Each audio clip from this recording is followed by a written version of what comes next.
Parmi les légumes que l'on cultive au potager, on va bientôt pouvoir commencer à replanter. Il y a certaines plantes condimentaires qui peuvent rester durant tout l'hiver et même 2 à 3 ans d'affilée. Je prends l'exemple du persil, on en parle aujourd'hui. Au mois d'août de l'année passée, j'avais planté dans cette partie du potager du persil frisé. Il était tout petit, c'était vendu en mode pressé, donc il y avait quelques feuilles seulement.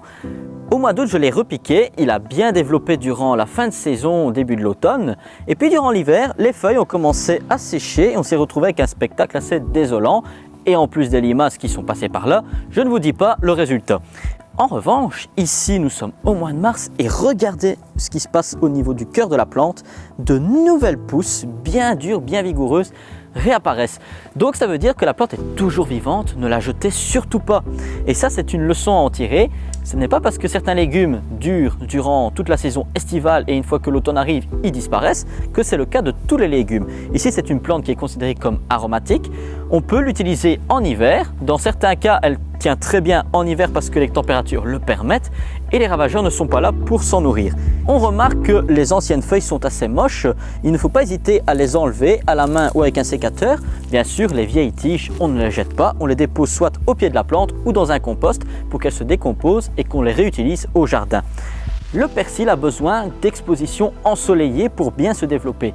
Mais la lumière n'est pas le seul intérêt. Il faut que le sol soit bien riche, apporter énormément de compost avant la plantation. Si vous le semez, attendez qu'il ait pu se lever et que quelques feuilles apparaissent avant de le faire, sinon votre persil ne poussera pas comme il faut.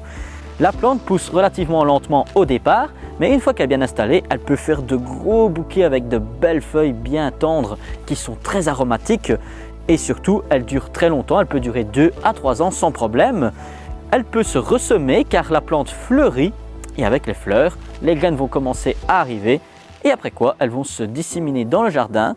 Prévoyez alors une petite place où elles peuvent s'étendre naturellement et vous allez voir que vous n'aurez plus besoin d'en repiquer d'année en année. Une fois nettoyé, il n'y a plus qu'à le laisser repousser pour profiter pleinement de nouvelles pousses qui vont agrémenter nos plats.